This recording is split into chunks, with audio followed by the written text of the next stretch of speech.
একটু চোখ বন্ধ করে ভাবুন, কিছু নাই পৃথিবীতে, আপনি একা। আপনার গুনাহ দেখা যাচ্ছে, চতুর্দিকে আগুন দেখা যাচ্ছে, আল্লাহর বিচার হচ্ছে, মানুষ জাহান্নামে পড়তেছে, মানুষ উলঙ্গ, কেউ কারো লজ্জাস্থানের দিকে তাকাচ্ছে না। মা তার সন্তানের খবর নিচ্ছে না, সন্তান তার মায়ের খবর নিচ্ছে না, স্ত্রী তার স্বামীর খবর নিচ্ছে না, স্বামী তার স্ত্রীর খবর নিচ্ছে না। প্রত্যেককে নিজস্ব একটা ব্যক্তিগত ব্যস্ততা, দুশ্চিন্তা, তার টেনশন, আগুনে যাবে নাকি জান্নাতে যাবে তাকে ব্যস্ত করে রাখবে।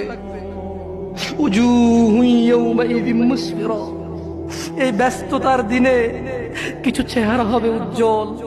ইয়া আখি, ভাই, আপনি কি সেই মানুষটা হতে পারবেন যেদিন ভাই ভাইয়ের খবর নেবে না, স্ত্রী স্বামীর খবর নেবে না, মা বাবার খবর নেবে না? আপনি কি এমন কর্মকাণ্ড করছেন, আপনি কি এমন ইবাদত করছেন যে ইবাদতের কারণে ওই ব্যস্ততার দিনে উলঙ্গ মানুষ, কেউ কারো লজ্জাস্থানের দিকে তাকানোর সুযোগ নাই, তাকাতে ইচ্ছে করবে না, তাকানোর মনে থাকবে না, কোনো কিছু মনে থাকবে না, শুধু বাঁচার জন্য একটা ব্যস্ততা থাকবে।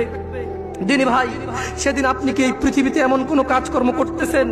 আল্লাহ বলছে যে কিছু চেহারা হবে অনেক উজ্জ্বল, দাহিকাতুম মুস্তাবশিরা, সাহস্য প্রফুল্ল, অনেক খুশি আনন্দিত কিছু চেহারা হবে।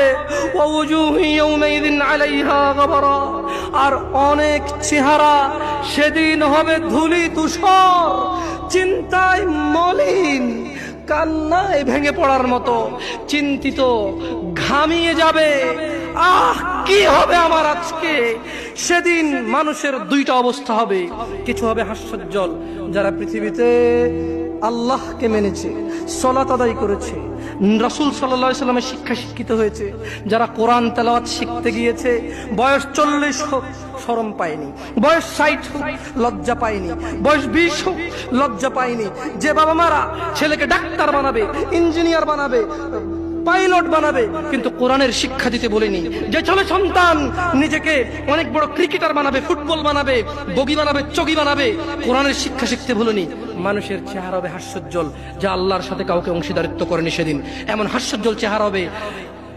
ওয়াজুহু ইয়াউমাইযিন আলাইহা গাবারা, নেশায় যারা ডুবেছিল, যারা মদে ডুবেছিল, জুয়ায় ডুবেছিল, বেনামাজি ছিল, জানাকারী ছিল, সুদখোর ঘুষখোর ছিল, চুগলখোর ছিল, মিথ্যাবাদী ছিল, জালেম ছিল, তাদের চেহারা হবে ধূলি ধূসর। যারা আল্লাহর নাফরমানি করেছে, তার হাকুহা কথারা, এবং তাদের অন্যায় অপরাধ সেগুলোকে আচ্ছন্ন করে রাখবে কালিমা, উলাইকা হুমুল কাফারাতুল ফাজারা, তারাই হবে কাফের।